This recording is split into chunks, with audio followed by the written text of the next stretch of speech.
Joining us now is Democratic Congresswoman Jasmine Crockett of Texas.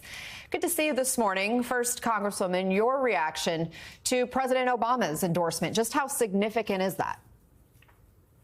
It's huge, but let me tell you, overall, I think it's fitting that we are now about to see the beginning of the games, the Olympic Games. And right now, what you see happening here in the United States is Team USA is being built. We will take home the gold in November because this is a team that looks like Black women are pulling together for Harris, Black men are pulling together for Harris. We just saw the historic call that the white women for Harris had. We've got the support of the sitting president. We've got the support of the former living presidents. Listen, she is pulling together the coalition that we need to beat MAGA in November. And so let me ask you more about that energy and the momentum we're seeing behind Kamala Harris right now. You mentioned that 44,000 person Zoom call that you were part of that was organized by a Black women's leadership group earlier in the week. And then yesterday there was that Zoom call with white women for Harris. That one had over 100,000 people joining that call. Zoom kept crashing because of how many people were trying to enter. Does this remind you of the energy we saw in 2008 with Obama? Absolutely. You know, it's interesting that this week, I said the word for the week is hopeful. There were so many people that kept using that word. They said, we're hopeful. The last time that we talked about hope was in 2008. And I think right now that's exactly what we need to take down the disastrous and divisiveness that we get out of MAGA.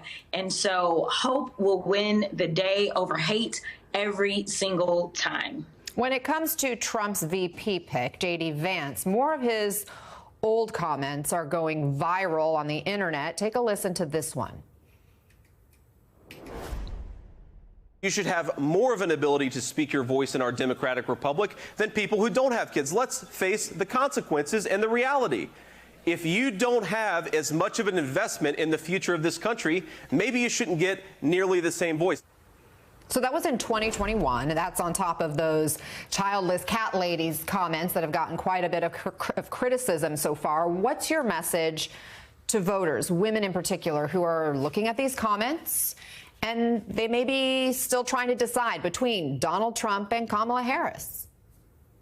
It is hard for me to conceptualize why women would want to support that ticket at all. I mean, even before we had J.D. Vance, we know that the policies that they're pushing, the policies that are coming out of Project 2025 are nothing but attacks on women. As someone who is childless, I absolutely resent, all of the rhetoric that we're getting out of J.D. Vance. But what the American people need to think about is the very first big step that a nominee has to take. The very first big decision that they have to make is who their running mate will be. And the fact that Trump chose J.D. Vance tells you everything about his decision-making abilities that you need to know. He does not make good decisions. J.D. Vance is a disaster for Trump. That is exactly why they're hemorrhaging and they're panicking right now. You know, I think that Trump decided that he just wanted someone who would pledge their fealty to him and say, hey, if it comes down to certifying the election, even if you lost,